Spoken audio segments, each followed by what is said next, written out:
लेकिन जब सारे लोग जब कह दिए तब कहा कि नहीं, कौशल्या की बात को मानने लगा। मानने के बाद वो कहा कि नहीं, कैकेयी की बात को मानने के लिए आज तुम जा करके राजा दशरथ जी से अपना वचन पूरा करो। इसी बीच में मंथरा जा करके ये बात को बोलती है और कैकेयी जा करके कहता है कि मेरा जो कौन करार किए थे वो आज मेरा पूरा कीजिए। कहा क्या बताओ, मैं पूरा करूँगा। कहा कि पूरा कर दीजिएगा। ने कहा हाँ करूँगा। वो कहा कि आज मेरे बेटा का जो है सो राज तिलक होगा और राम का वनवास होगा। तो इधर कुछ आदमी सुख में थे, कुछ आदमी दुख में थे, लेकिन रामचंद्र जी सुख में ही थे। कहा कि ये भी माँ है, कौशल्या भी माँ है, सुमित्रा भी माँ है। माता पिता का आज्ञा सर्वमान्य है, इसको मैं कभी नहीं टाल सकता हूँ। एक अच्छे पुत्र का कर्म है कि माता पिता की बात को मानना है। जो भी आदेश हुआ है उस बात को मैं ग्रहण करता हूँ और मैं जो वनवास जाने के लिए तैयार हूँ, इसी बात लेकर के वो तैयार हो गए और कहने लगे कि माँ कौशल्या के हृदय से जो बात निकली है वो मेरी माँ है, वो मेरा दुश्मन नहीं है। ये जो लोग अलग अलग के कह रहे हैं ये अलग बात है। हमारी 3 माँ है, मेरे पिता है। मैं आज्ञा मानने के लिए बिल्कुल तैयार हूँ। मैं वनवास जाऊँगा। इस बीच बहुत सारी कथाएं आई है। सीता जी कहती है कोई भी जानता है पति जाता है पत्नी साथ होने के लिए तैयार होती है। इसी बात लेकर के मैं विराम लेता हूँ। श्री सद्गुरु समय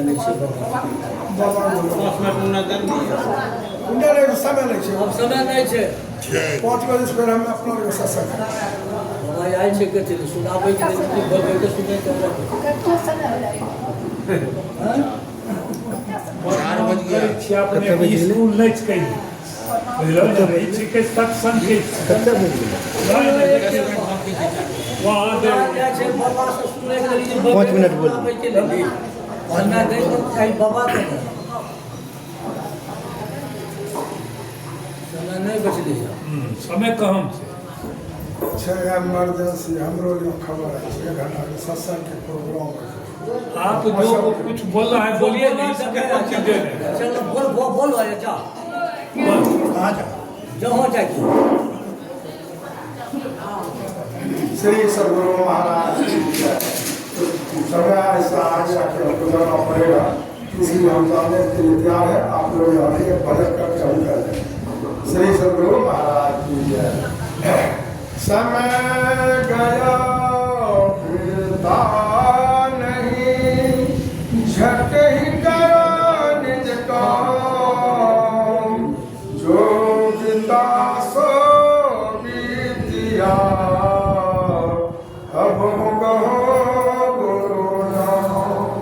संत मता बिनु गति नहीं, सुनो सकल देकान, जो चाहो गार को बनो संत संत हो।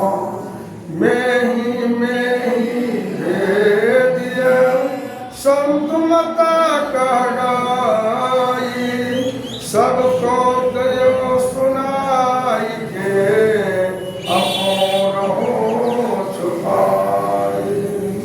बंदा गुरु पद कंद कृपा सिंधु रूप हरि, महामोहतम कुंज जासु बचन रवि करनिका।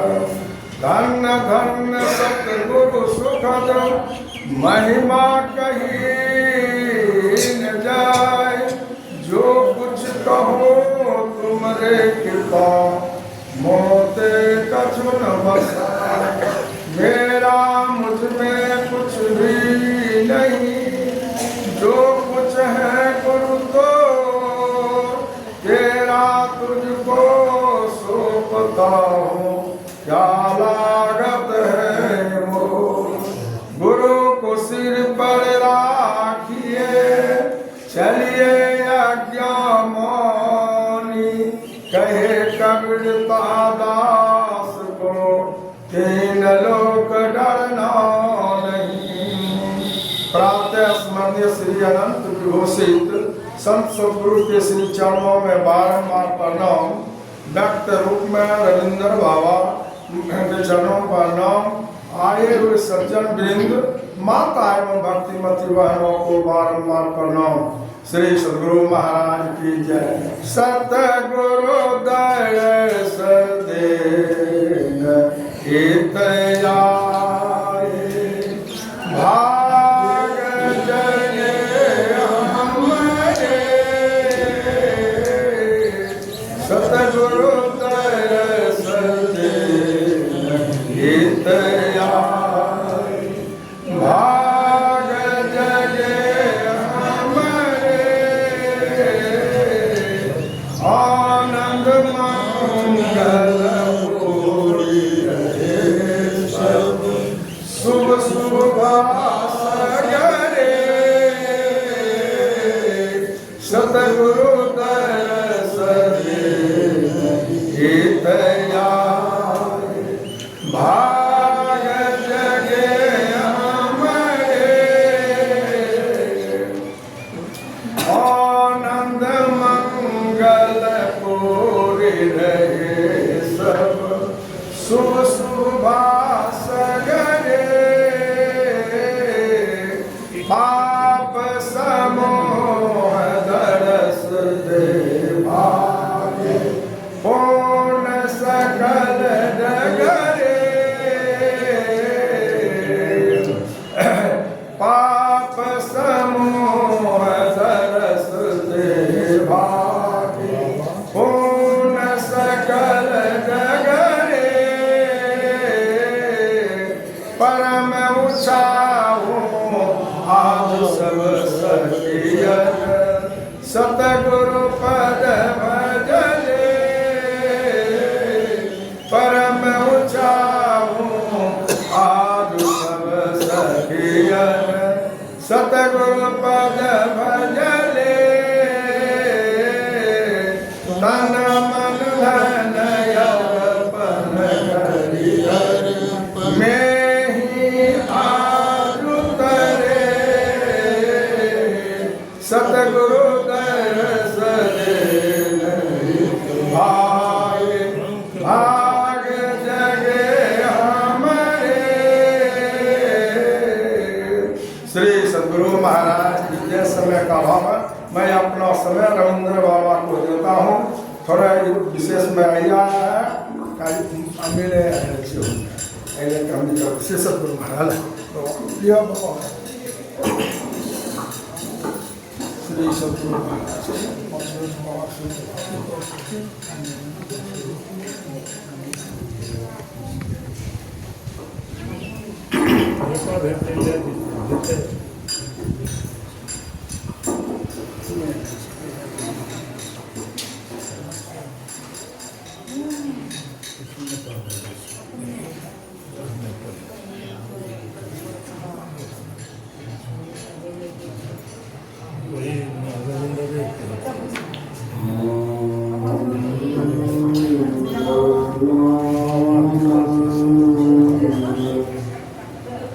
करम प्रसन्नम ज्ञान स्वरूपम निजबोधरूपम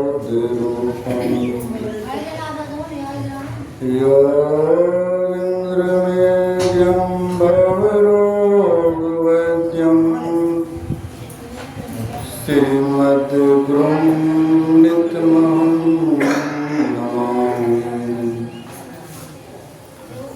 यस्यां पंकज प्राप्रभावात् भूत्वा कीर्ति कीर्तिमतां शीर्तिमाचरम् तं सद्गुरुं सतत सर्वसुखं सद्गिर्यं वन्दे सदा विमल बोधघनं विचित्रं वन्दो गुरुपदकञ्ज कृपा सिन्धु नरलोकहरि महामोहतं श्याम कुंज दासु बचन रवि कर निकर मेरा मुझ में कुछ नहीं जो कुछ है गुरु तो तेरा तुझको सौंपता क्या लागत है गुरु क्या लागत है क्या लागत है गुरु। और व्यक्त रूप में 20वीं सदी के महान संत परमराध्य संत सदगुरु महाराज जी के पावन पवित्र श्री युगल चरणों में मैं सत बार नमन करता हूँ और गुरु महाराज के मंच पर गुरु महाराज जी के बगल में उपस्थित पूर्व अध्यक्ष महोदय अवध किशोर बाबू के श्री चरणों में सत बार नमन करता हूँ और सत्संग सभा में उपस्थित हमारे उमेश बाबू, ब्रह्मदेव बाबू मास्टर साहब, सुनील बाबू, राम बाबू और जनार्दन बाबू तो चले गए, फिर भी जनार्दन बाबू और अशोक बाबू जिनका नाम नहीं जानता हूँ, सबों के श्री चरणों में मैं सत बार प्रणाम करता हूँ।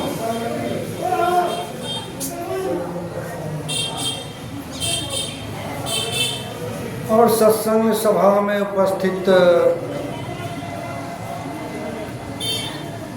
आदरणीय माताओं, बहुत वृद्ध माता लोग बैठे हुए हैं, बहुत पुराने सत्संगी माताएं लोग बैठी हुई हैं सभा में। तो सभा में उपस्थित सभी माता लोगों के श्री चरणों में भी मैं सत बार प्रणाम करता हूँ। और निवेदन कर रहा हूँ कि यह सत्संग हमारे पवन बाबू, विभूति बाबू, सलेंदर बाबू, नवीन बाबू के माता जी का नाम क्या बोली? बाबा देवी। ये चारों भाई के माता जी बाबा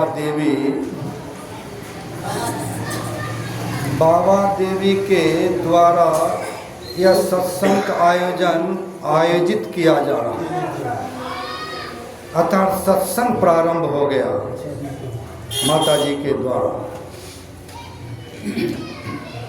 और सत्संग में हम लोग श्री रामचरितमानस के द्वितीय सोपान अयोध्या कांड से पाठ का प्रतिपाद विषय भी हम लोग श्रवण कर चुके हैं।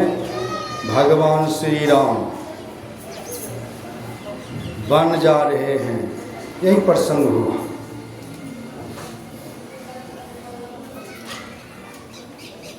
भगवान श्री राम बन जा रहे हैं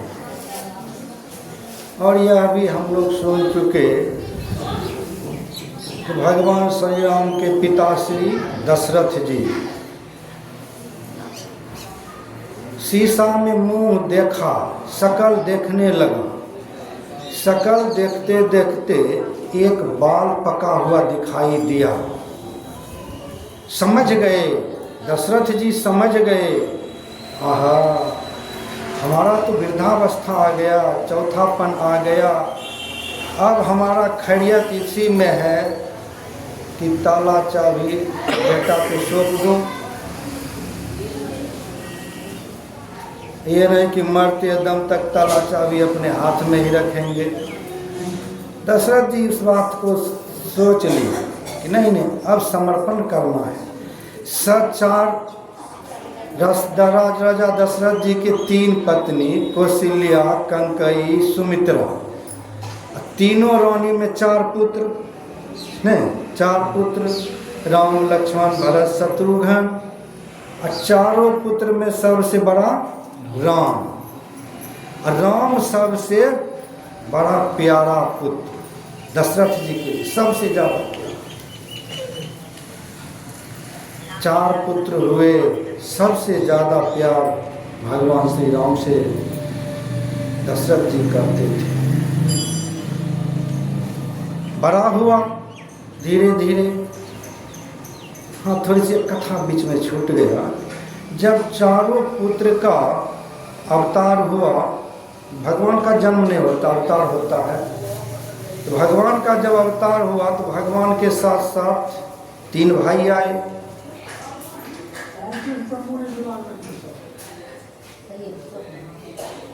जब अवतार हुए तो दशरथ जी के घर में बधैया बजने लगा। हे भगवान, खुशियाँ छा गई। जहाँ एक पुत्र के लिए व्याकुल, वहाँ 4 पुत्र हो गए। खुशी का ठिकाना नहीं रहा। दशरथ जी तिजोरी का चाबी खोले, सोना, चांदी, हीरा, जवाहर, हाथी, घोड़ा दान करने लगा, लुटाने लगा पुत्र के खुशी में। अयोध्या के सारे नर नारी भगवान के जन्म उत्सव को देखने के लिए पहुंच गए। यहाँ तक कि अभी आप लोग ब्रह्मदेव बाबू से सुने, ईश्वर के देवता सबसे ऊंचे स्थान पर रहते हैं, निवास है उनका। स्वर्ग के देवी देवता भी भगवान के जन्म उत्सव को देखने के लिए पृथ्वी लोक पर उतर गए। ऐसी भगवान की लीला चल रही है। भगवान को देखने के लिए स्वर्ग से देवी देवता भी जमीन में उतर गए। सब कोई भगवान के दर्शन कर रहे हैं, भगवान को निहार रहे हैं। चारों भाई में इतनी दिव्य शक्ति थी कि दृष्टि पड़ते ही वहाँ से आदमी हटना नहीं चाहते थे, देखते ही रह जाते थे भगवान को। इतना शरीर दिव्य था, देखने में बड़ा मनोरंजन लगता था, आनंद लगता था, आदमी हटते ही नहीं थे। देवी देवता भी पहुंच गए, सूर्य चंद्रमा भी पहुंच गए दर्शन के लिए, भगवान के दर्शन के लिए, चारों भाई के दर्शन के लिए। आम आदमी तो दर्शन कर करके जाने लगा। सबको सोना, हीरा, जवाहर दशरथ जी दान पुण्य कर रहे हैं और दान लेकर सब जा रहे हैं अपने अपने घर। लेकिन सूर्य और चंद्रमा उसी जगह खड़े हैं, जा ही नहीं रहे हैं। सूर्य बड़ा खुशहाल, चेहरे पर बड़ा खुशी, प्रसन्नता, और चंद्रमा बड़ा उदासी। चंद्रमा के चेहरे पर बड़ा उदासी, सूर्य खुशी, भगवान के दर्शन कर रहे हैं। भगवान तो भगवान ही है। भगवान सूर्य और चंद्रमा के रहस्य को समझ गए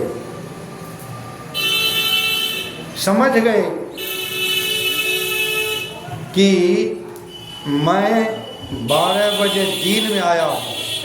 12 बजे दिन में भगवान प्रकट हुए हैं, चैत मास के शुक्ल पक्ष नवमी के दिन,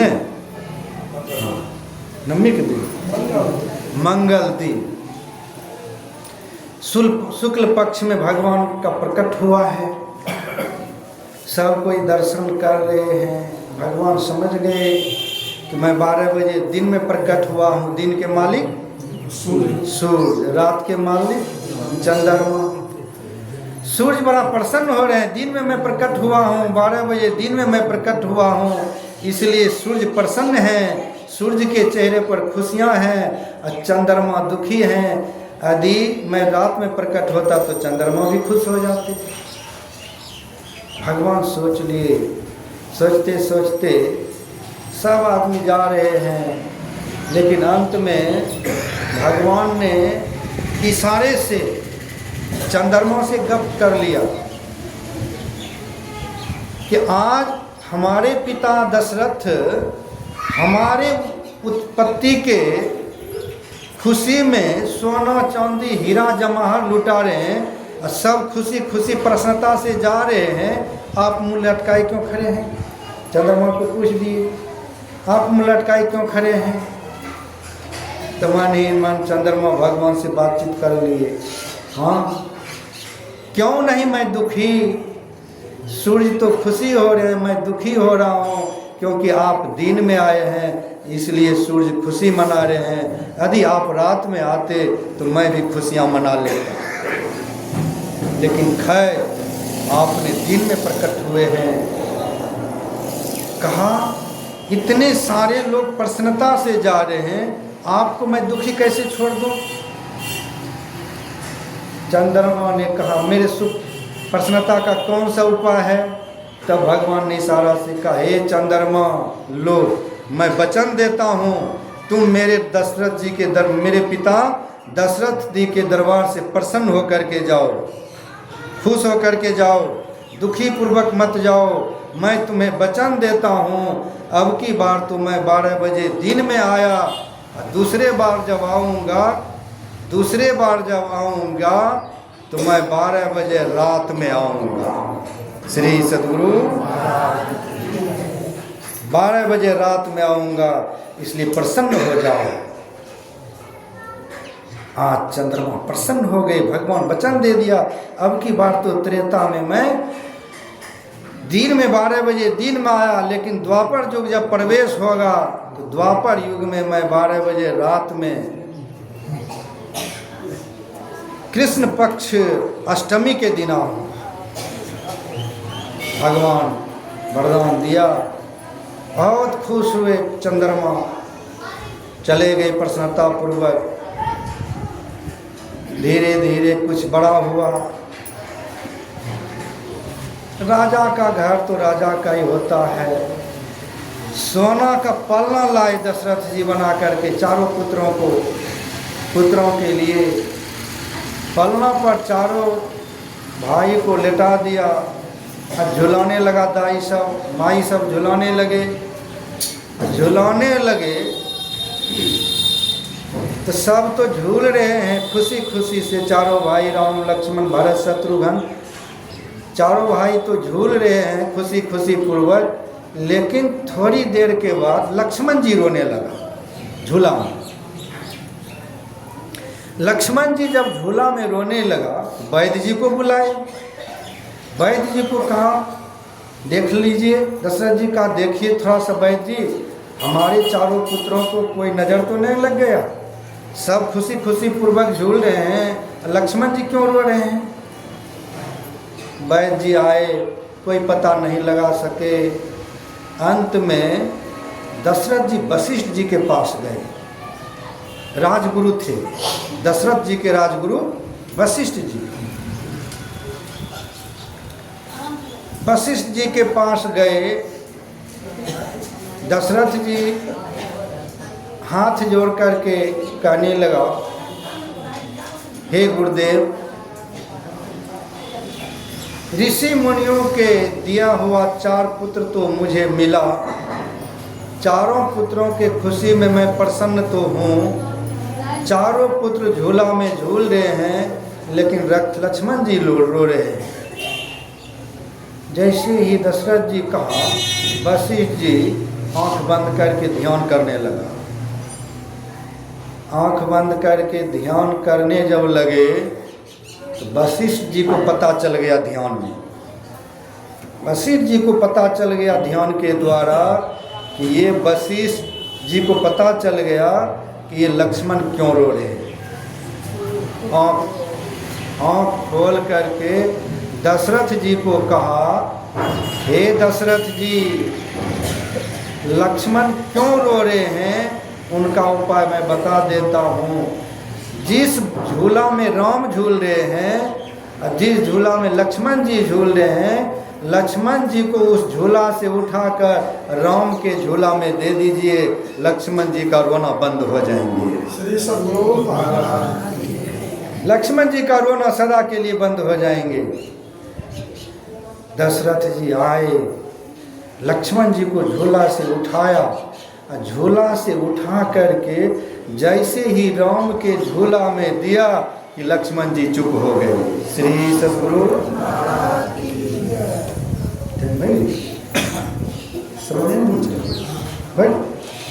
मैंने सदा कहा अभी पौना घंटा 5 बजे। हाँ अभी समय है।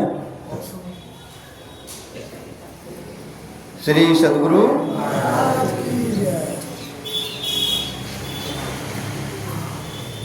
लक्ष्मण जी चुप हो गए।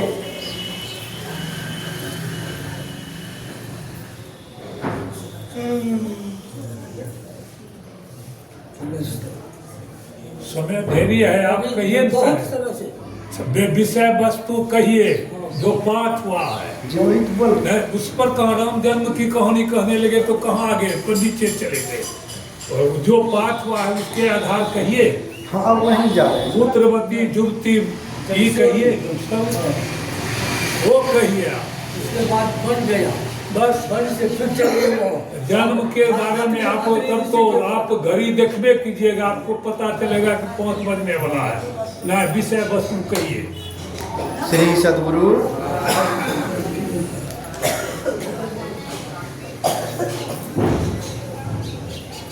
अब चलेंगे उधर ही।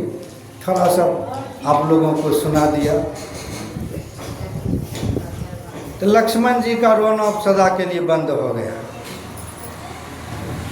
दशरथ जी वशिष्ठ जी को पूछने लगा इसमें क्या रहस्य है, क्या रहस्य है। लक्ष्मण जी को राम के झूला में प्रवेश करते लक्ष्मण जी चुप हो गया। वशिष्ठ जी ने कहा, हे दशरथ जी, लक्ष्मण जी जीव हैं, राम ईश्वर हैं। राम ईश्वर हैं, लक्ष्मण जीव हैं। यह जीव जब तक पीर में नहीं मिल जाता है, इस जीव को रोना ही रोना, दुख तकलीफ होता रहता है। जीव पीर में जिस समय मिल जाता है, जब मिल जाता है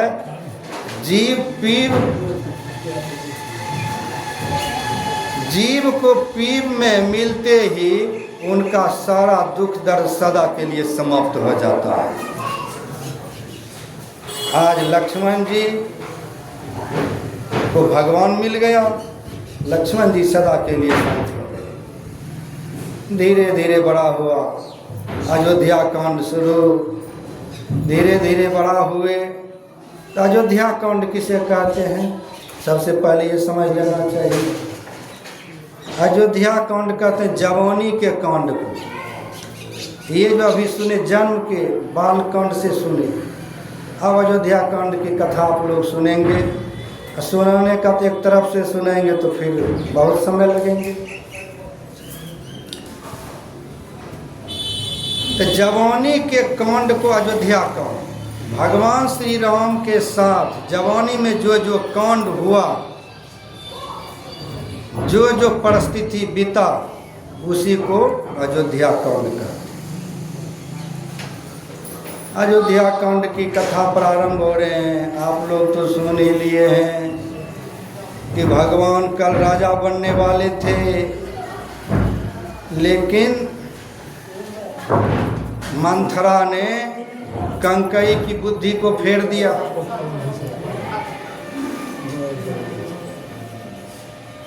मंथरा ने कंकई की बुद्धि को फेर दिया।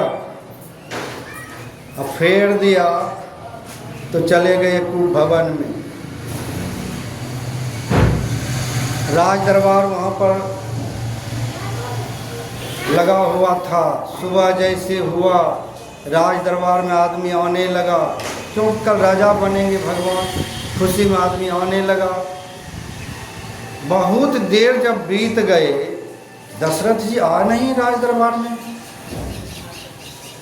सुमंत जी गए, सुमंत जी समाचार लेकर के आया। फिर दशरथ जी को कहा, दशरथ जी सीधे कंकई के भवन में चली गई। कंकई को पूछती है, कंकई आज तो खुशी का समय है, बड़ा प्रसन्नता का समय है, कल राम राजा बनने वाले हैं, आज आप भवन में अभी हैं, थोड़ी सूर्य उदय होने ही वाले हैं, राम राजा बनने ही वाले हैं, आपको भवन में क्यों? आप तो सबसे ज़्यादा राम को मानते थे, ऐसा क्यों? कहा मैं बताता हूँ, बताऊंगा, लेकिन आप जब शर्त करेंगे तब बताऊंगी। प्रतिज्ञा कीजिए। दशरथ जी ने कहा, रघुकुल रीत सदा चली जाए, जान जाए पर वचन नहीं जाए। यह तो रघुकुल की रीति है, रिवाज है कि जान चला जाए तो चला जाए, लेकिन वचन नहीं जाना चाहिए। जाना चाहिए वचन?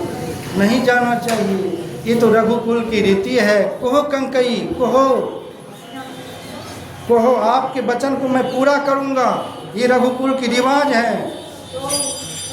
आप कहो कंकई, आपकी क्या आदेश है, क्या आज्ञा है? फिर भी कंकई नहीं मानी। कहा नहीं, पहले आप प्रतिज्ञा करें तब मैं कहूँगा। दशरथ जी प्रतिज्ञा किए। तब कंकई कहती है, हे महाराज, मेरा दो ही वरदान है, धरोहर के रूप में बहुत दिन से पड़ा है। अब वह दो वरदान मांगने की अवसर मिला है, तो मैं अभी आपसे मांग रहा हूँ। कंकई कही, हे महाराज, आप हमें दो वरदान देने की कृपा करें। उसमें से पहला वरदान है कि राम को 14 वर्ष का वनवास, और दूसरा वरदान भरत जी को गर्दन, राजगद्दी। सुनते ही दशरथ जी जमीन में गिर पड़े, पहाड़ टूट पड़ा, दुख का पहाड़ दशरथ जी के ऊपर पहाड़ टूट पड़ा, दुख का। धराम से पृथ्वी पर गिर गए और रोने लगे, और कंकई से हाथ जोड़ करके कहने लगा, कंकई, कंकई, राम सबसे प्यारा पुत्र मेरा है, सबसे प्यारा पुत्र। राम के बिना मैं जीवित नहीं रह पाऊंगा। हे कंकई, हे मृगनयनी, आप इस वरदान को वापस कर लो, क्योंकि मैं राम के बिना जीवित नहीं रह पाऊंगा। राम मेरे प्राण हैं, प्राणों से भी प्यारा है, इसलिए ये वरदान वापस कर लो कंकई। कितना भी दशरथ जी कहा, लेकिन कंकई नहीं मानी। कंकई नहीं मानी। राज दरबार लगा हुआ है, सूर्य उदय हो गए, राज दरबार में आदमी आ रहे हैं। अब झमेला बढ़ गया।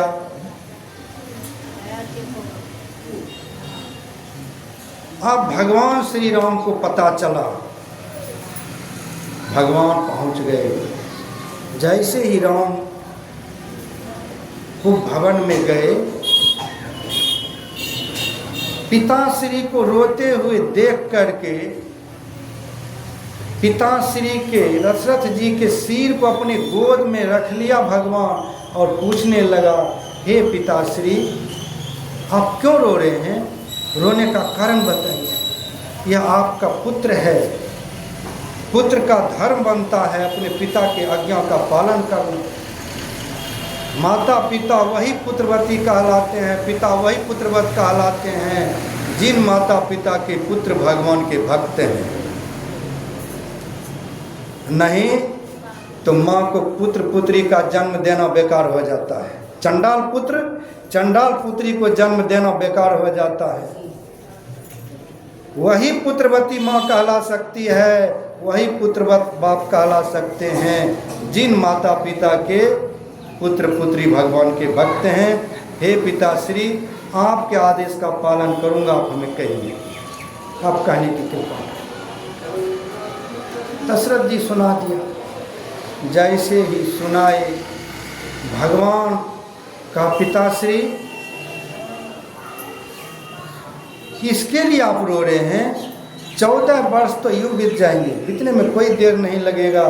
14 वर्ष वनवास काट के मैं आपके पास समर्पण हो जाऊंगा। आप पिताश्री आदेश करें, आदेश करें पिताश्री। यदि आप आदेश नहीं करेंगे तो आज रघुकुल रीत सदा चल जाए, जान जाए पर वचन नहीं जाए। यह रघुकुल की रीति रिवाज समाप्त हो जाएंगे, भ्रष्ट हो जाएंगे, नष्ट भ्रष्ट हो जाएंगे। इसलिए पिताश्री, हमारे मोह ममता को छोड़ करके आप हमें वन जाने के आदेश करें, आदेश करें। पिताश्री बड़ा दुख के साथ आदेश किया, प्रणाम किए, फिर माता को प्रणाम किए, तीनों माता को प्रणाम किए, कैकेयी, सुमित्रा, कौशल्या, तीनों माता जी को प्रणाम करके जब भगवान वन चले तो सीता जी तैयार हो गई। सीता जी कहने लगी, हे राम, जिस तरह से पानी के बिना मछली नहीं रह सकती है, ठीक उसी प्रकार से आपके बिना मैं नहीं रह सकती हूँ। भगवान ने स्वीकार कर लिया, सीता जी को भी स्वीकार कर लिया। कहा चलो, अब लक्ष्मण जी तैयार हो गए, आपके साथ मैं भी चलूँगा, आपके बिना मैं नहीं रह सकता हूँ। लक्ष्मण जी जब कहा तो भगवान ने कहा, अपनी माँ सुमित्रा से आदेश ले लो, थोड़ा सा आदेश ले लो भैया लक्ष्मण, आदेश ले लो। लक्ष्मण जी जैसे ही गए आदेश लेने के लिए माँ सुमित्रा से, माँ जैसे ही लक्ष्मण जी का वचन सुना, माँ रिजल्ट दे दिया, तुरंत उत्तर दे दिया, बेटा जाओ, आप राम की सेवा में जा रहे हो, राम के सेवा के लिए आदेश की कोई ज़रूरत नहीं। जाओ बेटा लक्ष्मण, राम की सेवा में जाओ, तुम्हारा अयोध्या में कोई काम नहीं है। श्री सद्गुरु, जाओ बेटा, आपका अयोध्या में कोई काम नहीं है, जाओ भाई के सेवा में, राम की सेवा।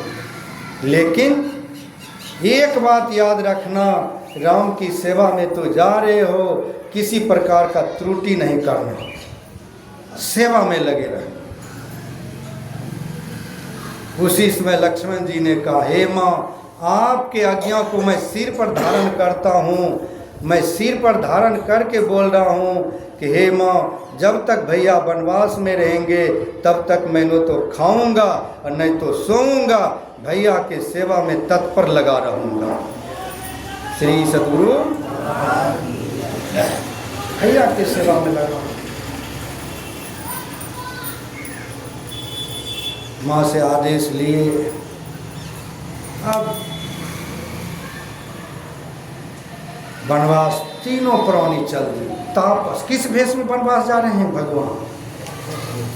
सन्यासी के वेश में। तापस वेश, विशेष उदासी, 14 वर्ष के लिए राम वनवासी। 14 वर्ष के लिए भगवान श्री राम, लक्ष्मण, सीता जी वन चलने लगा। चलते चलते तमसा नदी के किनारे पर पहुँचे। तमसा नदी के किनारे भगवान विश्राम किया। रात्रि विश्राम तमसा नदी के किनारे किया। फिर सुबह हुआ तो भगवान वन चले, फिर आगे की रास्ता चले। तो आगे जब चले तो चलते चलते श्रृंगबेरपुर वन पहुँचे। श्रृंगबेरपुर वन में भगवान का एक बहुत बड़ा भक्त श्रद्धालु भक्त निषाद राज गुरु मिला। निषाद राज गुरु भगवान के दर्शन पाकर बड़ा व्याकुल हो गया, बड़ा प्रसन्न हो गया और भगवान को कुशल समाचार पूछने लगा, हे राम, आप इस भेष में कहाँ? माता पिता के आदेश से आज्ञा के पालन करने के लिए 14 वर्ष के लिए वनवास आया हूँ। 14 वर्ष तक वन में हमें रहना है।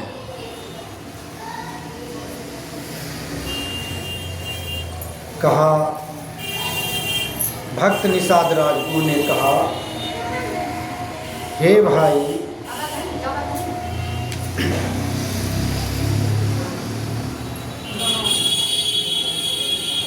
हे राम, आप माता पिता के आदेश पाकर वन में आ ही गए हैं, तो देख रहे हैं वन की क्या स्थिति परिस्थिति है। देख तो रहा हूँ, भगवान ने कहा देख तो रहा हूँ, यहाँ बहुत बहुत हिंसक जानवर हैं, जंगल हैं, देख तो रहा हूँ। निषाद राजगुरु ने कहा, यहाँ पर बड़ा कष्ट होंगे परमात्मा, हे राम, आपको दुख होंगे यहाँ पर, इसलिए मैं आपसे प्रार्थना करता हूँ कि हे राम, आप वन में नहीं रह करके आप इस भक्त के, आप अपने इस दास के घर में रहने की कृपा करें, हमारे घर में रहने की कृपा करें। आपकी सेवा होंगे, किसी प्रकार की त्रुटि नहीं होगा। भगवान ने निषाद राजगुरु को कहा, हे मित्र निषाद, हे मित्र निषाद, माता पिता के आज्ञा है, आदेश है वन में रहने का, घर में नहीं। इसलिए मैं माता पिता के आदेश का पालन करूंगा, माता पिता के आदेश का पालन करूंगा, इसलिए मैं आपके घर नहीं जाऊंगा, मैं वन में ही रहूंगा। माता पिता के आदेश, लेकिन अभी आदेश का पालन होता है? कलयुग आ गया, आदेश समाप्त हो गया, आदेश होता ही नहीं है। पुत्र पुत्री, पोता पोती बढ़िया से शिष्टाचार भी नहीं निभाते हैं। आदेश की बात तो दूर गई, शिष्टाचार प्रणाम भी नहीं करते। एक हमारे हरिद्वार में हमारे व्यासानंद जी कथा सुना रहे थे। एक माई गई व्यासानंद जी को प्रणाम करने के लिए, कुछ भेंट भी दिए। व्यासानंद जी को कहा, बाबा बाबा, हम पोता को लेकर आए हैं, किस लिए? आशीर्वाद देने के लिए। पढ़ता लिखता तो ठीक है, लेकिन यादें नहीं रहता है। पढ़ता लिखता तो बहुत है, लेकिन यादें नहीं रहता। का क्यों नहीं याद रहता है? तो माता जी ने कही, आपके पास आए पूछने के लिए, आप हमसे पूछ रहे हैं, आप तो संत महापुरुष हैं, कारण तो आप ही जानते होंगे। तो महात्मा जी ने कहा, माता जी आपके पोता हैं, शिष्टाचार का नियम निभाते हैं, प्रणाम करते हैं आपको। हाँ, कभी कभी कर लेता है। तो कहा, माता पिता गुरु अतिथि के सेवा करने से सेवा करने वाले को यश होता है, बुद्धि बढ़ता है, उम्र बढ़ता है, ख्याति बढ़ती है। ये जब आपको प्रणाम करते ही नहीं हैं, इनका यश कैसे बढ़ेगा, तेज कैसे बनेगा, बुद्धि तीव्र कैसे होगा? ये तो हो नहीं सकता है। अच्छा महाराज, पोता को ही समझा दीजिए। कब बुलाइए? पोता को सामने किया, अरे बाबू, तुम पढ़ते लिखते हो? कहाँ पढ़ता लिखता हूँ, बड़ी मेहनत से। कहाँ मेहनत से तो पढ़ता हूँ लेकिन याद नहीं रहता। कहा माता पिता गुरु दादा दादी सबको, अपने से बड़ों को सुबह उठते ही प्रणाम करते हो? प्रातः काल उठे के रघुनाथा, मातु पितु गुरु नभाई माथा। भगवान श्री राम जब जगते थे सबसे पहले माँ को प्रणाम, उसके बाद पिता को प्रणाम, उसके बाद गुरु को प्रणाम, उसके बाद अतिथि को प्रणाम। तो भगवान जब प्रणाम करते थे, आप क्यों प्रणाम करते हो? कहाँ प्रणाम तो करता हूँ। अच्छा, प्रणाम करते हो? कब कब प्रणाम करते हो? माता पिता को, गुरु को? कब महाराज? कब कब तो नहीं, रोज दिन तो प्रणाम नहीं करता हूँ, साल में 2 बार प्रणाम कर लेता हूँ। अरे कैसे तुम्हारा बुद्धि तीव्र होगा? हाँ बाबा, साल में 2 बार प्रणाम कर लेता हूँ। अच्छा चलो ठीक है, साल में 2 बार प्रणाम कर लेते हो, तो साल में 2 बार प्रणाम कब करते हो? तो कहा एक होली के दिन और दूसरा दीपावली के दिन। बस होली दीपावली साल में 2 बार प्रणाम कर लेता हूँ, बस। जय सिया राम। अच्छा, 2 बार प्रणाम करने के बाद बीच में का कुछ नहीं। अच्छा चलो कोई बात नहीं, 2 बार तो प्रणाम करते हो साल में। अच्छा चलो कोई बात नहीं। अच्छा ठीक है, दादी ये हैं? कहा अच्छा कैसे प्रणाम करते हो, अभी थोड़ा सा बता दो। बच्चा जब बताने लगा, दादी को जब प्रणाम करने लगा, हे भगवान, घुटनों तक भी हाथ नहीं गया था, इतना जोर से छिप लिया लगता था कि करंट लग गया, इतना जोर से छिप लिया। महात्मा जी ने कहा क्या हो गया, करंट लग गया? दादी किस घुटनों में करंट है? नहीं नहीं, ऐसे प्रणाम करता हूँ बाबा, ऐसे प्रणाम करता हूँ। अरे ऐसे प्रणाम करते हो? कहाँ? अच्छा ये भी जानते होंगे, आप जानते होंगे इसको कौन सा प्रणाम कहते हैं, तुम बता लड़। तो बच्चा ने बता दिया, बाबा इसको कौन प्रणाम करते आप नहीं जानते हैं? कहा नहीं, बता दो। कहा बाबा इसको डिस्को प्रणाम कहते हैं। डिस्को श्री सदगुरु। तो ये कथा आप लोगों को सुनाया, लेकिन माता पिता के आदेश का पालन करना चाहिए। जो अभी पाठ हुआ, माता पिता गुरु अतिथि के सेवा होनी चाहिए, शिष्टाचार होना चाहिए। शिष्टाचार नहीं रहेगा तो आप आगे नहीं बढ़ेंगे, बुद्धि तीव्र नहीं होगा। एक गांव में एक मास्टर जी थे, एक कथा थोड़ा सा सुना देता हूँ। मास्टर जी थे, मास्टर जी रिटायर, पत्नी बेचारी पहले चली गई थी, पत्नी पहले चली गई, विदा हो गई थी। मास्टर साहब जो भी पेंशन लाते थे सब पुतहू के हाथ में, पुतहू के हाथ में। संजोग एक दिन ऐसा हुआ कि पुतहू के नैहर से पुतहू के भाई दही लेकर चला आया, भैंस का दही, खूब चक्कन्ना वाला दही लेकर के आ गए। बूढ़ा बाबा मास्टर साहब थे, दरवाजे पर बैठा हुआ। अरे बाबू क्या लेकर आए हो? हाँ बाबूजी दही लेकर आया हूँ। दिखा कैसा दही है? नीचे उतार करके दिखाए। भगवान, दही देख करके मास्टर साहब को बड़ा खुशी हुआ।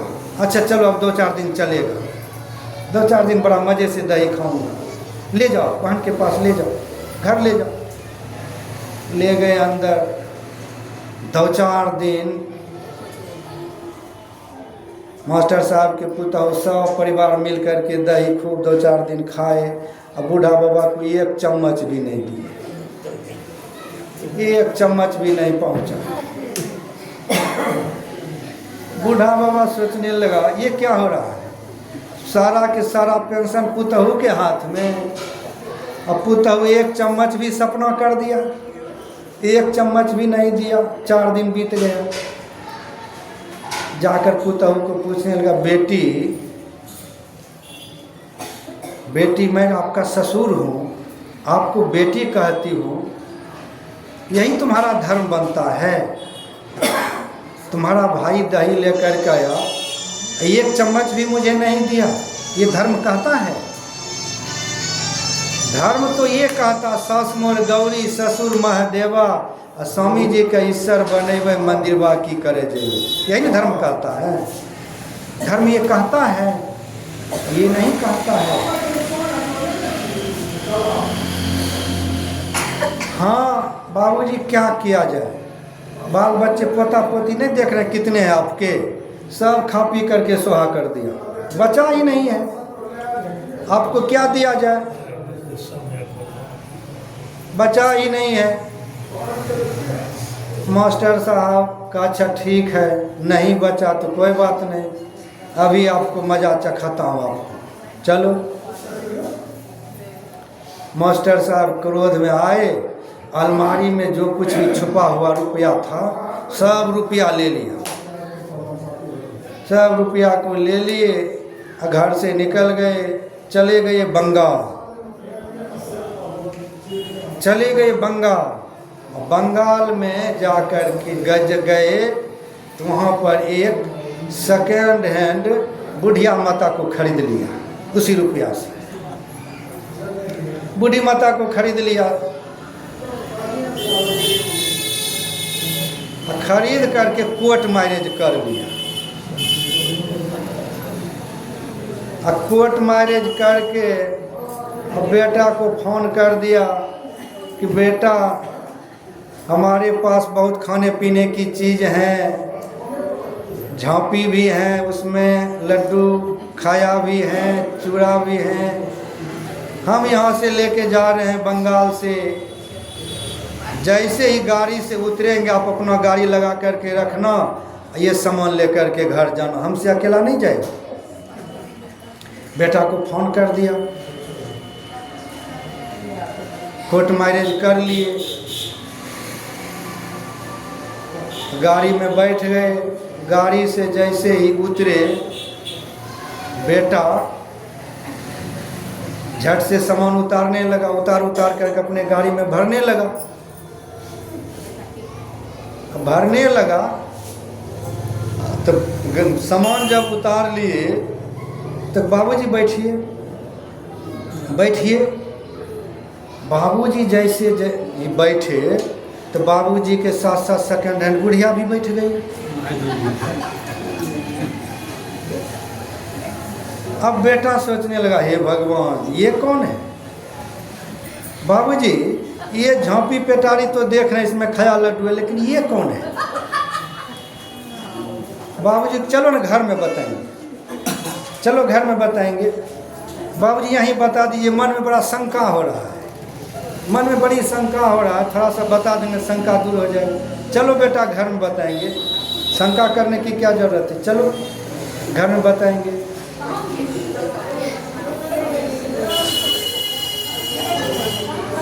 कितना भी जिद किया लेकिन नहीं बताए। घर जैसे ही पहुँचे उधर से पुतहू भी पहुँच गई।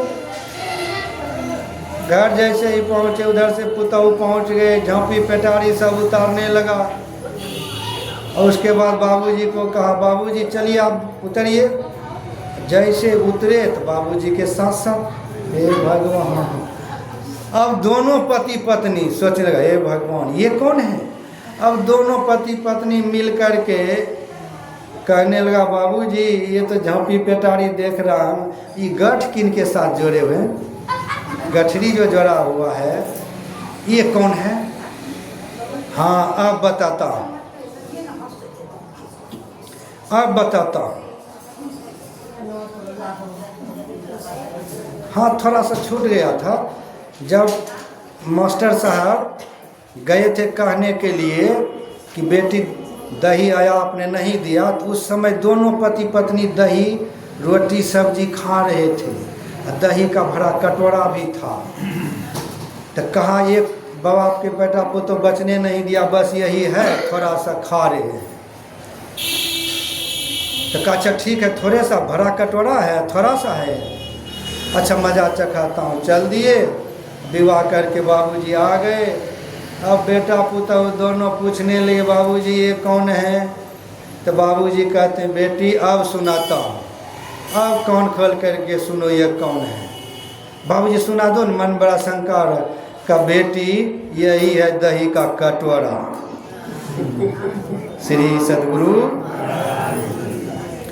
यही है दही के कटोरा। ये कथा आप लोगों को मैंने सुनाया, ये कलयुग की रीति रिवाज अभी यही चल रहा है। बहुत दूर दूर जाता हूँ सत्संग में, बहुत दूर दूर जाता हूँ तो सुनता हूँ, हे भगवान सास के चूल्हा अलग, पुतहु के चूल्हा अलग। यही शिष्टाचार है, यही माता पिता के आदेश हैं, यही सास ससुर के पालन है। ये नहीं होना चाहिए। अभी कलयुग में ये चल रहा है, सास को बढ़िया मन से भोजन नहीं, पानी नहीं, लेकिन हे भगवान क्या कहा जाए। मैं तो देखता हूँ, बड़ा देखने में बड़ा कष्ट होता है। देखता हूँ माता पिता को बढ़िया मन से भोजन नहीं, पानी नहीं, ससुर सास ससुर को बढ़िया मन से भोजन नहीं, पानी नहीं, लेकिन हे भगवान कलयुगिया पुतहु सब 10-10 हज़ार की साड़ी पहन करके पीपल पाखर बरगद के पैर में 108 पर धागा लपेटते हैं। हाँ हाँ, पैर भी सर गए। हमारे उमेश बाबू सुना रहे पैर सर गए, 108 बार धागा लपेटते हैं। बाबा कहता है कि बूढ़ा मर जाए वो बढ़िया। हाँ, जब तक हाथ पैर चल रहा है तब तो खूब बढ़िया है, तब तो बेटा पुतों के लिए खूब बढ़िया है। हाथ पर जब चलना बंद हो जाएगा, जैसे कब चला जाए, विदा हो जाए। तो ये कलयुग की कथा है कि सास ससुर की सेवा नहीं, अब पीपल पाखर बरगद के पैर में 108 बार धागा लपेटते हैं, पत्थर में टिकली सिंदूर करते हैं। और सास के मांग में टिकली सिंदूर नहीं, रेगिस्तान बना हुआ है। सास का मांग टिकली सिंदूर नहीं, पत्थर में टिकली सिंदूर। और एक चीज़ देखा हूँ कि बोअर गाछ में पंखा झेलते हुए, चलनी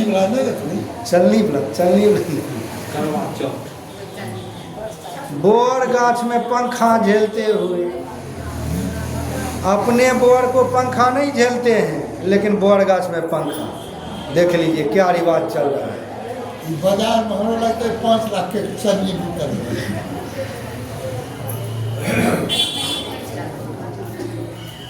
तो बोअर गाछ में पंखा झेलते हुए जब देखता हूँ तो मुझे बड़ा आश्चर्य लगता है, भगवान ऐसे में इनका कल्याण होगा? ऐसे में कल्याण नहीं होगा। संत लोग कहते हैं कल्याण कैसे होगा? आप लोगों का कल्याण कैसे होगा? वही लड्डू बतासा अपने घर लाइए, वही टिकली सिंदूर अपने घर लाइए जो गाछ वृक्ष में चढ़ा रहे हैं। वही लड्डू बतासा, वही टिकली सिंदूर अपने घर लाइए। अपनी सासू जी की खूब बढ़िया से कंघी मार मार करके। चलेगा ये सब?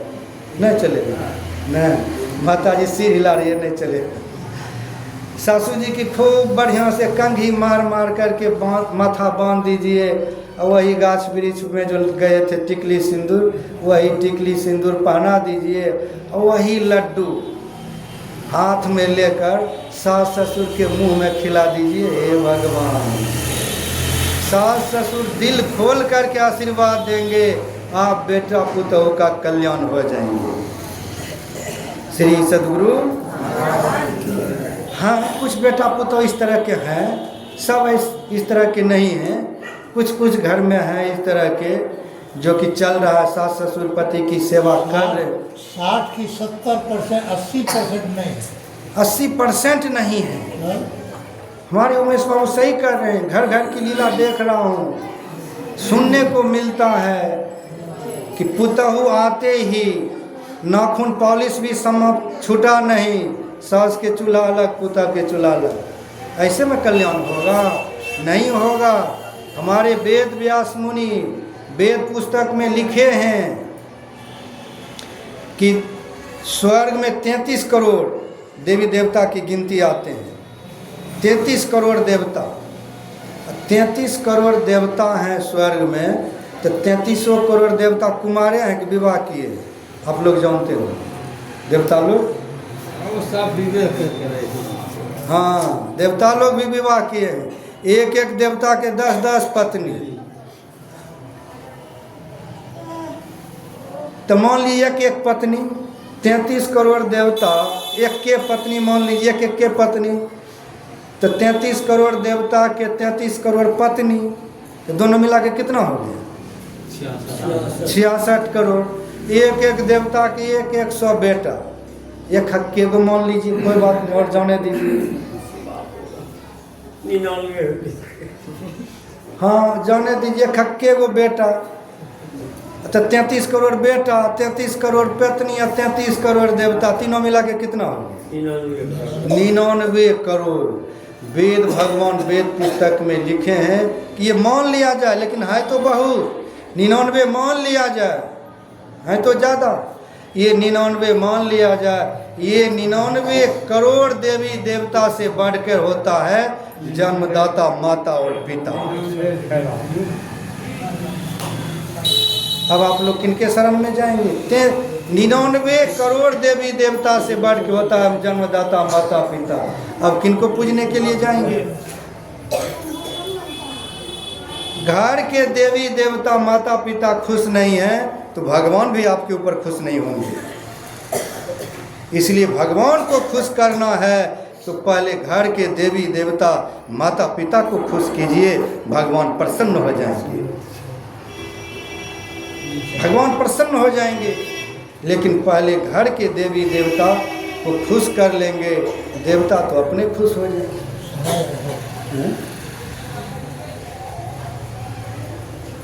और गुरु की सेवा, माता पिता और गुरु की सेवा।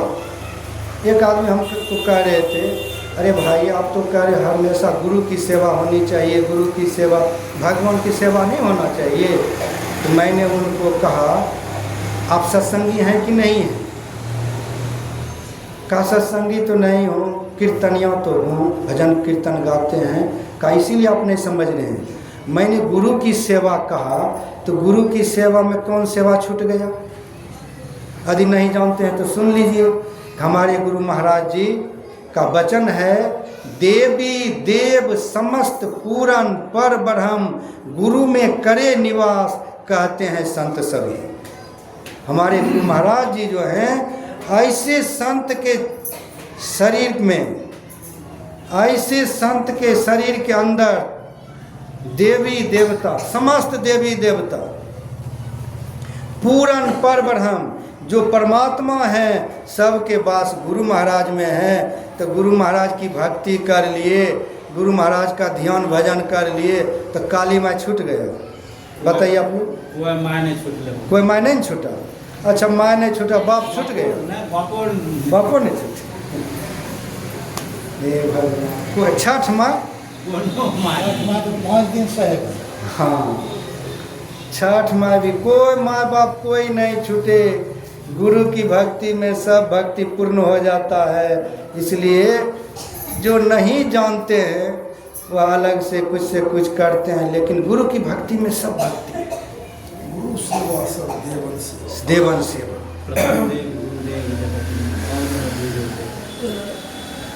ऐसे हमारे गुरु महाराज, एक कथा गुरु महाराज की सुना देता हूँ कि हमारे गुरु महाराज में सब देवी देवता का वास है। सब देवी देवता गुरु महाराज के बात को मानते हैं सब।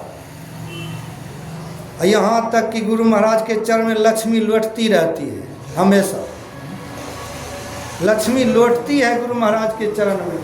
अब आप लोग कहें कैसे लौटती है? आप लोग जो रुपया चढ़ाते हैं, पैसा चढ़ाते हैं, उनको क्या लक्ष्मी नहीं बोलते हैं? रुपया पैसा कहाँ चढ़ाते हैं? गुरु महाराज के चरण में। लक्ष्मी को गुरु महाराज के चरण में सुख मिलता है, सुख मिलता है। लक्ष्मी को गुरु महाराज के चरण में सुख मिलता है, इसलिए लक्ष्मी लौटती रहती है। लेकिन यदि इस लक्ष्मी को गुरु महाराज के चरण में डाल दिए तो आपको लक्ष्मी आशीर्वाद देंगे कि आहा, मैं कैसे धर्मात्मा के हाथ में गया कि मुझे संत के शरण में भेज दिया, संत के शरण में भेज दिया।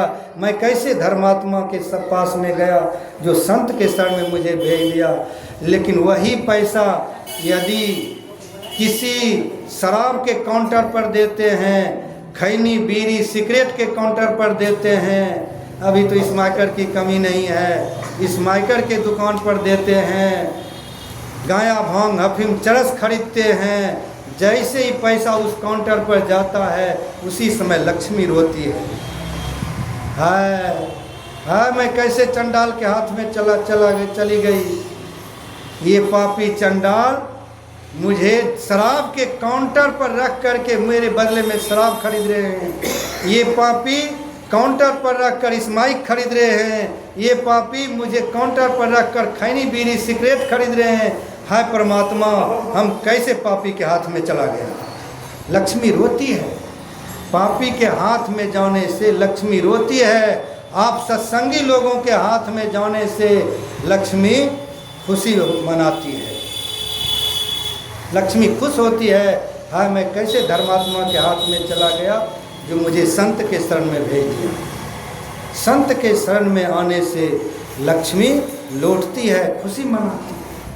ऐसे संत महापुरुषों के शरण में हैं जिन संत महापुरुषों के बात को देवी देवता मानते हैं और उन गुरु महाराज की बात को हम लोग नहीं मानते हैं। गुरु महाराज जी कहा शिष्टाचार, शिष्टाचार और शुचियाचार, ये तीनों नियम का पालन करते हुए सत्संग करें, तब आपका यश बढ़ेगा, गुण बढ़ेगा।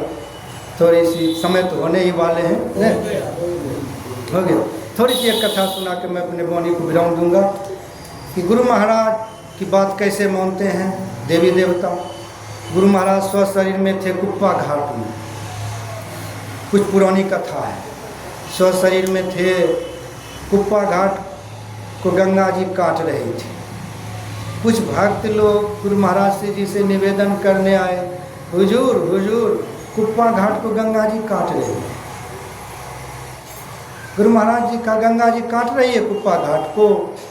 कहा हाँ हुजूर कुप्पा घाट को काट रही है। कहा चलो बताओ किधर से काट रही है। भक्त लोग आगे आगे, गुरु महाराज पीछे से चले। जैसे किनारा पर पहुंचे भक्त लोग का हुजूर देख लीजिए यहीं से गंगा जी कुप्पा घाट को धीरे धीरे काट रही है, काट देगी हुजूर, कुप्पा घाट अब नहीं बचेंगे। गुरु महाराज जी कहा नहीं बचेगा। भक्त लोग का हुजूर कैसे बचेंगे, काट रही है, नहीं बचेंगे कुप्पा घाट। गुरु महाराज जिस तरह से अंगद रावण के लंका में एक पाँव आगे एक पाँव पीछे करके लंका में रावण को सबक सिखाया कि मेरा चरण क्या पकड़ते हो, यदि मेरे स्वामी राम का चरण पकड़ोगे तो तुम्हारा उद्धार हो जाएगा, हमारे चरण उठाने के लिए क्यों आ रहे हैं। उसी तरह से आज गुरु महाराज एक पाँव पीछे एक पाँव आगे करके गंगा से पूछने लगे। गुरु महाराज जी गंगा से पूछने लगा, हे गंगे हे गंगे हे गंगे, आप कुप्पा घाट को काट देगी, आप कुप्पा घाट को काट देगी। हे गंगे आप कुप्पा घाट को काट देगी। 3 बार गुरु महाराज पुकार लगाया। उसके बाद गुरु महाराज जी कहा, हे गंगे आज दिन से मेरे बातों को मान लो कि कुप्पा घाट को छोड़ दो। श्री सद्गुरु कुप्पा घाट को छोड़ दो।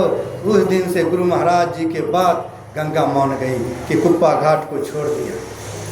देख रहे हैं बगल में ही गंगा जी बह रही है, गंगा मान गई, कुप्पा घाट को छोड़ दिए। तो देवी देवता सब गुरु महाराज में वास करते हैं, सब गुरु महाराज की बात को मानते हैं। देवी देवता मानते हैं लेकिन हम लोग नहीं मानते न। गुरु महाराज जी कहते हैं झूठ मत बोलो, हम लोग कहते हैं बोलबे करेंगे न। क्यों बोलेंगे बाबा, झूठ नहीं बोलेंगे तो बेटा पुतो तिजोरी का चाबी छीन लेंगे लोग। झूठ नहीं बोलना है, गुरु महाराज जी का आदेश का पालन करते हुए सत्संग ध्यान करना है, आपका जीवन मंगलमय होगा, आपका जीवन खुशमय होगा। तो जैसा ही आदेश मिला था कि 5 बजे सत्संग समापन हो जाना चाहिए, थोड़ा सा बढ़ गए। इनके लिए मैं आप से जो अध्यक्ष महोदय हैं, आप जो इस सभा के गणमान्य बुजुर्ग हैं, सबों से मैं चाहता हूँ कि ज़्यादा थोड़ा सा हो गया, उनके लिए मैं क्षमा चाहता हूँ कि आप हमें क्षमा करने की कृपा करें। अब जिस उद्देश्य से, जिस भाव से हमारे पवन बाबू के माताजी बाबा देवी जिस उद्देश्य से, जिस भाव से यह सत्संग कराई है, मैं गुरु महाराज से निवेदन करता हूँ, गुरु महाराज उनके उद्देश्य को आप पूरा करने की कृपा करें और इनके स्व परिवार को आप अच्छी बुद्धि देने की कृपा करेंगे, ताकि इसी तरह से सत्संग भजन कराते रहे, अपने जीवन का आनंद लेते रहे। इन्हीं शुभकामनाओं के साथ सर्वे भवन्तु सुखिनः, सारे संसार के लोग सुखिया हो जाए। साधु लोग तो यही पुकार करते हैं, सारे संसार के लोग सुखिया हो जाए, दुखिया रहे न को। लेकिन हमारे गुरु महाराज जी कहते हैं सुखी रहने का एक ही उपाय है, सत्संग और ध्यान, दूसरा कोई उपाय नहीं है। शरीर का पोषण अन्न और जल है, लेकिन शरीर में रहने वाला आत्मा का पोषण सत्संग और ध्यान है। सत्संग ध्यान करेंगे, आत्मा का कल्याण होगा। प्रेम से बोलिए श्री सद्गुरु। अब मैं अपनी वाणी को विराम दे रहा हूँ, आप सभी धर्म प्रेमियों को प्रणाम कर रहा हूँ। जय गुरु, जय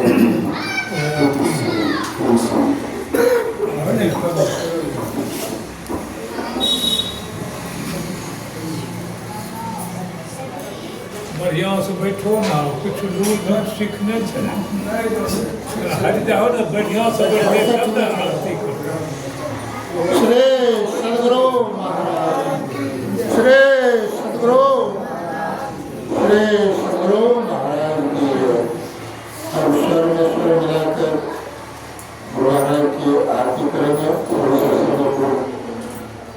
श्री सद्गुरु महाराज की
नहीं मान लेते की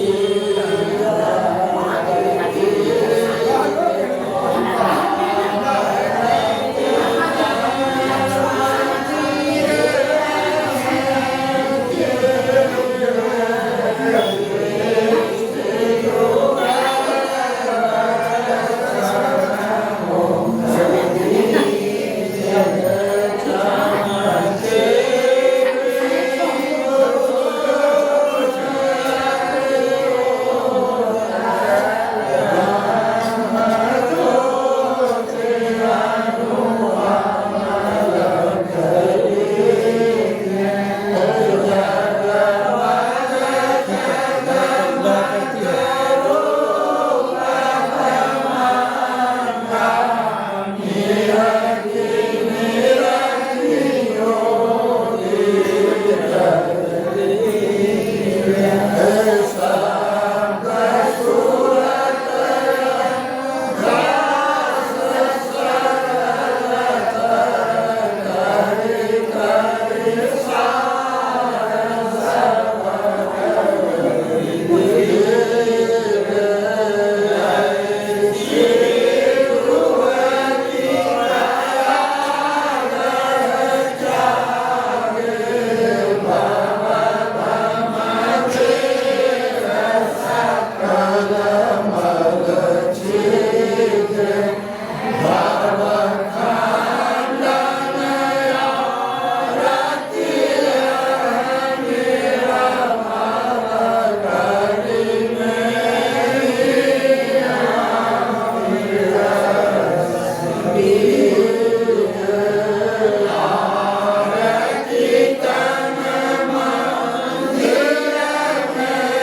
सब संतन की जय, सत्संग महात्मा की जय, सनातन धर्म की जय, सब देवी देवताओं की जय, अपने अपने माता पिता की जय।